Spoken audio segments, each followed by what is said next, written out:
जय हिंद दोस्तों, स्वागत है आप सभी का मेरे YouTube channel study with Hemu में। तो दोस्तों, आप सभी को पता है CGP appam pre DElEd entrance exam जल्द ही लेने वाला है। तो लगभग आज से 1 महीना बचा हुआ है एग्ज़ाम को। तो आप सभी तैयारी अच्छे से कीजिए। तो आप सभी के लिए मैं 2023 प्री डीएलएड एंट्रेंस एग्ज़ाम हुआ था उसका प्रीवियस क्वेश्चन रीजनिंग का लेके आया हूँ, जिसको हम फुल सोल्यूशन के साथ सॉल्व करेंगे। तो बने रहिए आप वीडियो में। तो आगे बढ़ते हैं। क्वेश्चन पहला यहाँ पर दिया गया है वेन डायग्राम का। उस आरेख का चयन करें जो गेहूं, मक्का और अनाज के बीच संबंध को सही ढंग से प्रदर्शित करता है। मतलब यहाँ पर देखिए, जो गेहूं, मक्का और अनाज है, हम लोगों को पता है गेहूं और मक्का दोनों अनाज है। मतलब अपना जो सर्कल बनेगा वो एक बड़ा सर्कल रहेगा, ठीक है। एक बड़ा सर्कल रहेगा, फिर उसके बाद गेहूँ एक सर्कल हो जाएगा और मक्का एक सर्कल हो जाएगा। मतलब अपना जो वेन डायग्राम बनेगा वो इस तरह बनेगा, ठीक है। तो इसका सही आंसर हो जाएगा ऑप्शन बी, ठीक है। आगे बढ़ते हैं क्वेश्चन दूसरे की ओर। दूसरा क्वेश्चन यहाँ पर दिया गया है, निम्नलिखित में से कौन सी आकृति श्रृंखला को अनुसरण करेगा। यहाँ पर एक श्रृंखला दिया गया है, मतलब ये पहला श्रृंखला, दूसरा, तीसरा और ये चौथा। क्वेश्चन मार्क पे कौन सा इसमें से कौन सा डायग्राम आएगा उसको हम लोगों को बताना है। यहाँ पर हम लोग देखें, जो तीर का निशान था वो पहले में था, फिर बीच में गया, फिर नीचे गया, नीचे के बाद वो फिर से अगला ऊपर जाएगा, लेकिन ऊपर जाएगा नहीं तो नीचे ही आएगा। तो ऑप्शन वाइज देखें हम, तो ऊपर में कोई किसी ऑप्शन में भी नहीं है, तो नीचे में 2 ऑप्शन में दिया गया है बी और सी, ठीक है। बी और सी दिया गया है। उसके बाद हम ये देखें कि ये मतलब सीरीज़ बाई अल्टरनेटिव, मतलब एक एक करके नीचे जा रहा है। तो ये वर्ग पहले यहाँ पे था, एक करके नीचे पहुँचा, फिर उसके बाद यहाँ पे फिर नीचे पहुँचेगा। तो दोनों ऑप्शन में हम देखें, जो स्क्वायर है, वर्ग है, वो ऑप्शन सी में ही यहाँ पर है। तो इसका करेक्ट आंसर होगा ऑप्शन सी, ठीक है। आगे बढ़ते हैं क्वेश्चन तीसरे की ओर। तीसरे क्वेश्चन में दिया गया है, उत्तर आकृतियों में से उपयुक्त आकृति का चयन करें जो प्रश्न चिन्ह को प्रतिस्थापित करेगा। यहाँ पर हमें डायग्राम दिया गया है। तो यहाँ पर जो पहला डायग्राम हो, मतलब दूसरा डायग्राम हो, पहले से किस तरह बना है, उसी तरह जो चौथा डायग्राम बनेगा वो तीसरे से बनेगा। तो यहाँ पर अपन लोग देखें, इसको एंटी क्लॉकवाइज घुमाया गया है। जो चित्र ऐसा है, ऐसा, उसको एल्टी क्लॉकवाइज मतलब उल्टा घुमा दिया गया है। तो इसको भी उल्टा घुमाएंगे तो इन तीनों में से एक ठो होगा। देखिए उल्टा घूम गया। उसके बाद यहाँ पर दूसरा पॉइंट हम ये देखें, ये बाहर था, जो एरो था वो बाहर था, यहाँ पर एरो अंदर चला गया। तो यहाँ पर एरो अंदर है, तो यहाँ पर एरो बाहर चला जाएगा, ठीक है। तो इसका सही आंसर हो जाएगा ऑप्शन बी। तीसरा का सही आंसर ऑप्शन बी। आगे बढ़ते हैं प्रश्न नंबर 5 की ओर। प्रश्न नंबर 5 में दिया गया है, कौन सी संख्या उन मालिकों को इंगित करता है जो ना इंजीनियर हैं और ना ही अच्छे प्रशंसक। तो यहाँ पर अच्छे प्रशंसक दिया गया है अपने को। यहाँ पर अच्छा प्रशंसक दिया गया है एफ। तो अच्छा प्रशंसक ना हो, मतलब जो एफ वाला हो, ये वाला सर्कल में ना हो, ठीक है, और ना ही इंजीनियर हो बोल दिया है। तो इंजीनियर मतलब ये वाला ना हो। तो यहाँ पर सिर्फ 2 बच रहा है, तो करेक्ट आंसर हो जाएगा सी, ठीक है। आगे बढ़ते हैं प्रश्न 6। यदि ए में रेखा एक दर्पण रखा जाए तो इसका हमें बताना है मिरर इमेज, ठीक है। तो मिरर इमेज बताने के लिए जे का जो जे लास्ट टाइम चला जाएगा, लास्ट टाइम लेकिन उल्टा हो जाएगा। तो ये तो ऑप्शन डी चला गया और ऑप्शन बी भी चला गया, क्योंकि जे देखिए सीधा बना हुआ है। तो उसके बाद देखते हैं इन दोनों में ई एन और यू, इसमें एन सीधा बना हुआ है, यहाँ पे देखिए एन सीधा बना हुआ है, ये भी गया। तो इसका ऑप्शन सी हमारा सही आंसर, ठीक है। आगे बढ़ते हैं। प्रश्न 7 दिया गया है, उत्तर आकृतियों में से उपयुक्त आकृति का चयन करें जो प्रश्न आकृति के प्रश्न को प्रतिस्थापित करेगा, ठीक है। उसके बाद यहाँ पर देखें हम, यहाँ से इसका ये अपोजिट किया गया है। ये ऐसा, यहाँ पे देखिए ये लकीर इस साइड था, इसमें इस साइड आ गया यहाँ पे। उसके तो इसमें ये साइड है तो ये इस साइड आ जाएगा, सभी ऑप्शन में है, ठीक है। उसके बाद अपन लोग देखते हैं, ये ऊपर है, अगले क्वेश्चन में नीचे कर दिया गया है यहाँ पे। तो ये ऊपर है, फिर से नीचे हो जाएगा। तो नीचे नीचे वाला ऑप्शन होगा, ये होगा या फिर डी होगा। उसके बाद हम यहाँ पर देखें, यहाँ पर एरो जो है, ये वाला एरो नीचे गया है, इसमें ऊपर चला गया। तो इसमें देखें अपन लोग, यहाँ पर अपन लोग देखें तो यहाँ पर एरो ऊपर गया है, यहाँ पर एरो ऊपर गया है, तो जो इसमें जाएगा वो नीचे जाएगा, तो अपना हो जाएगा डी सही आंसर। ऑप्शन डी सही आंसर। ठीक है, आगे बढ़ते हैं क्वेश्चन 8 की तरफ। यदि किसी वर्ष के गणतंत्र दिवस को गुरुवार मनाया जाता है तो स्वतंत्र दिवस को कौन सा दिन मनाया जाएगा? ठीक है, तो इसका करेक्ट आंसर होगा ज्ञात नहीं किया जा सकता, क्योंकि यहाँ पर ये नहीं बोला गया है कि वो ईयर लीप ईयर है कि नॉर्मल ईयर है, क्योंकि लीप ईयर में होते हैं 366 दिन और नॉर्मल ईयर में होते हैं 365 दिन। ठीक है, तो ये कंफर्म नहीं किया जा सकता अगर गणतंत्र दिवस गुरुवार को मनाया गया है तो स्वतंत्र दिवस किस दिन मनाया जाएगा। इसका करेक्ट आंसर होगा ऑप्शन डी। ये इसलिए कंफर्म क्यों नहीं किया जा सकता, अगर यहाँ पर क्वेश्चन में बोल दिया जाता है यदि किसी साधारण वर्ष में या फिर लीप वर्ष में, उसका आंसर परफेक्ट आ पाता, लेकिन जो यहाँ पर मतलब आंसर परफेक्ट नहीं आ पाएगा, इसलिए इसका सही आंसर होगा ऑप्शन डी। आगे बढ़ते हैं क्वेश्चन 9 की तरफ। वह आकृति को चुने जो अन्य से 3 से भिन्न है। मतलब चार दिए गए हैं, तो यहाँ पर 4 देखें हम, यहाँ पे जो बी सी डी है वो एक खुली आकृति है, खुली आकृति है। यहाँ पर देखिए बी सी डी तीनों खुली आकृति हैं। जो ऑप्शन ए है वो बंद आकृति है। ठीक है, इसका सही आंसर हो जाएगा ऑप्शन ए। आगे बढ़ते हैं क्वेश्चन 10 की ओर। क्वेश्चन 10 में है 2 का cube divide by 4 equal to 2, मतलब 2 के घात को 3। यहाँ पर देखिए 2 का घात 3 होता है 8। ठीक है, उसको 4 से डिवाइड किए, आ गया अपना 2 को यहाँ पर 2 ही लिख दिया गया। उसके बाद 4 का घात 4, मतलब 4 का घात 4 मतलब 16 मल्टीप्लाई 16 अपॉन 8, फिर से यहाँ पर डिवाइड किया गया है, तो 8 दूने 16, 16 दूने 32, यहाँ पर 32 लिख दिया गया। मतलब जितना आ रहा है आंसर उतना ही लिख दिया गया। तो 6 की स्क्वायर होता है 36, और कितने से डिवाइड करना है 4, 4 निया 36। इसका सही आंसर होगा ऑप्शन ए। ठीक है, आगे बढ़ते हैं। लुप्त संख्या ज्ञात कीजिए। यहाँ पर देखें, इन दोनों को गुणा करके 7 निया 63 आ गया, इन दोनों गुणा करके 7 दूने 14 आ गया, इन दोनों उसके बाद इन दोनों गुणा करके यहाँ पे 15 दूने 30 आ गया। तो यहाँ पर इन दोनों गुणा करेंगे 15 निया 135, ऑप्शन सी करेक्ट आंसर। आगे बढ़ते हैं क्वेश्चन 12 की ओर।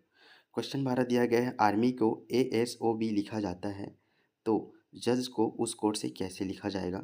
यहाँ पर देखें हम, ए को ए ही लिख दिया गया है, ए को ए ही लिख दिया गया है, तो यहाँ पर जो जे है उसको भी जे लिख दिया जाएगा, तो यहाँ पर इन दोनों में से एक होगा। उसके बाद देखें हम, आर से RS+1 किया गया है। आर का होता है अपना 18 और 19 का होता है, मतलब एस का होता है 19, तो +1 किया गया है, तो यू में +1 करेंगे तो वी, तो जे वी सिर्फ एक ऑप्शन में है, तो आगे हमें सॉल्व करने की कोई भी ज़रूरत नहीं है। आगे सॉल्व करेंगे आपका टाइम बर्बाद होगा। यहाँ पर जे वी सिर्फ एक ऑप्शन में है, तो यहाँ पर ऑप्शन बी इसका करेक्ट आंसर। आगे बढ़ते हैं, कौन सा शब्द दूसरों से संबंधित नहीं है। यहाँ पर 4 शब्द दिए गए हैं, कौन सबसे अलग है। यहाँ पर देखें, शेर वो है मांसाहारी, चीता मांसाहारी, बाघ मांसाहारी, लेकिन जो अपना हाथी है वो है शाकाहारी। ठीक है, सही आंसर है बी। आगे बढ़ते हैं 14। अगर हॉट को GNS के रूप में कोड करते हैं तो कोल्ड को कैसे कोड किया जाएगा। यहाँ पर देखें, एस से -1 करके जी बनाया गया, ओ से -1 करके एन बनाया गया, टी से -1 करके फिर से -1 करके एस बनाया गया। ठीक है, तो यहाँ पर सी में -1 करेंगे बी बनेगा, बी से सिर्फ एक ऑप्शन बन रहा है, तो ऑप्शन ए ही इसका करेक्ट आंसर। आगे सॉल्व करने की कोई भी ज़रूरत नहीं, क्योंकि जो फर्स्ट लेटर से हम आंसर निकाल सकते हैं अगर डिफरेंट लेटर दिया है तो। आगे बढ़ते हैं क्वेश्चन 15 की ओर। दिए गए समीकरण को संतुलित करने के लिए चिन्हों को प्रतिस्थापित करना है जिससे आंसर दोनों पक्ष का सही आए, लेफ्ट हैंड साइड और राइट हैंड साइड का। तो यहाँ पर हम ऑप्शन बी अगर लगाएं तो देखिए 40 डिवाइडेड बाई 2 कितना आ जाएगा, इसका 20 यहाँ पे आ जाएगा। 20 में हम 4 जोड़ देंगे 24 हो जाएगा, और उसके बाद इक्वल है, और 3 गुणित 8 कर देंगे, इसका भी 24 आ जाएगा। इसका ऑप्शन बी सही आंसर। ठीक है, आगे बढ़ते हैं क्वेश्चन 16 की ओर। निम्नलिखित में से किस आरेख द्वारा त्रिभुज, चतुर्भुज और वर्ग के बीच संबंध को सबसे अच्छा चित्रित किया जाता है। यहाँ पर देखिए सभी लोग क्या बोलेंगे, त्रिभुज, चतुर्भुज और वर्ग, ये तीनों डिफरेंट डिफरेंट डायग्राम है, इसलिए इसका सही आंसर होगा ए। यहीं पर आप सबसे बड़ी गलती करते हैं। जो अपना चतुर्भुज मतलब वर्ग होता है वो चतुर्भुज के अंदर ही आता है, उसमें भी चार भुजा ही होते हैं। जो वर्ग है वो एक चतुर्भुज ही है, तो इसका सही आंसर होगा ऑप्शन डी। क्योंकि यहाँ पर जो ये बड़ा वाला ये छोटा वाला सर्कल है, ये हो जाएगा वर्ग हो जाएगा, बड़ा वाला होगा चतुर्भुज और छोटा वाला हो जाएगा त्रिभुज। ठीक है, क्वेश्चन को अच्छे से समझना, उसके बाद आपको आंसर देना है। ठीक है, यहाँ पर अंग्रेजी वर्णमाला में बाईं ओर से एल का स्थान ज्ञात कीजिए। बाईं ओर से एल का स्थान ज्ञात कीजिए। बाईं ओर से बोले तो जो लेटर होता है अपना वही बाईं ओर से होता है, तो इसका सही आंसर है अपना 12। ठीक है, आगे बढ़ते हैं क्वेश्चन 18 की ओर। एस का अर्थ माइनस क्यू का, इसको हम क्वेश्चन को पढ़ने की जरूरत नहीं है। जहाँ पर देखिए 1p दिया गया है तो p का अर्थ क्या है, यहाँ पर देखते हैं प्लस, तो 1 + 45 हो गया, लिखते जाना है। आर का अर्थ क्या है, आर का अर्थ है भाग, उसके बाद भाग कर देंगे 2। उसके बाद क्यू का अर्थ दिया गया है गुणा, 2 × 2 हो गया। एस का अर्थ दिया गया है -4। ये क्वेश्चन बनेगा अपने बोर्ड मास के नियम से। ठीक है, तो सबसे पहले अपन डिवाइड करके देखते हैं यहाँ पे, क्योंकि डिवाइड सबसे पहले किया जाता है। तो 45 को 2 से डिवाइड करेंगे तो 23.5 आएगा। ठीक है, 45 को 2 से डिवाइड करेंगे तो 23.5 आ जाएगा, आ गया। उसके बाद 23.5 को हम 2 से गुणा करेंगे तो फिर से 45 आ गया। 45 में हम 1 जोड़ देंगे, कितना हो जाएगा 46 हो गया। 46 से हमें 4 घटा देंगे तो आ जाएगा अपना 42। तो इसका सही आंसर होगा अपना 42, जो दिया गया है ऑप्शन बी में। ठीक है, आगे बढ़ते हैं 19 का सही आंसर है ए। आगे बढ़े हैं प्रश्न 20। श्रृंखला दिया गया है BKK DMM FOO फिर फिलिंग द ब्लैंक्स, उसके बाद JSS।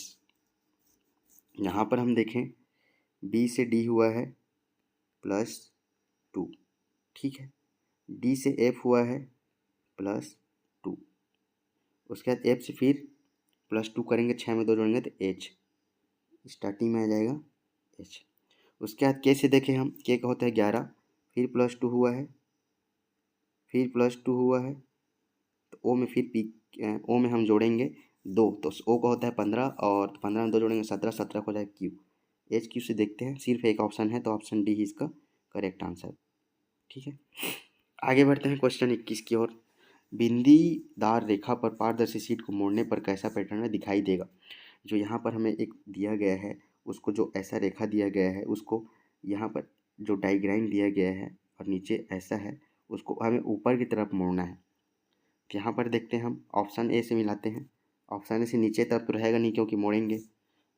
ठीक है, ऑप्शन बी इसका करेक्ट आंसर है। यहाँ पर आप देख सकते हैं मोड़ने पर वो उस तरह बनेगा। और ऑप्शन सी इसलिए नहीं हुआ क्योंकि इसका जो नीचे है ये सर्कल, वो ऊपर जाके जो इसके साइड ही होगा, अलग से डिफरेंट नहीं होगा। इसका सही आंसर हो जाएगा बी। आगे बढ़ते हैं 22 का सही आंसर है बी। 22 का सही आंसर है बी।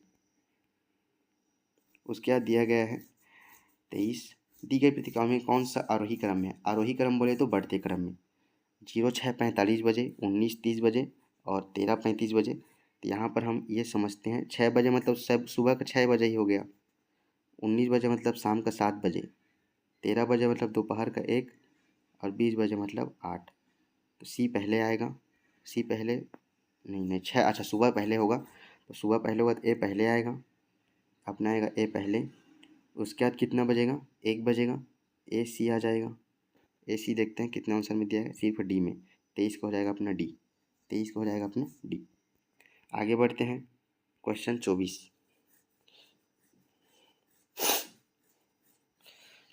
क्वेश्चन 24 में बोला है दीपक ने अपनी घड़ी मेज पर इस प्रकार रखी, ठीक है, कि शाम के 6 बजे घंटे की सुई दक्षिण दिशा में है। यहाँ पर हम घड़ी बना लेते हैं, तो सर्कल द्वारा ही बना लेते हैं।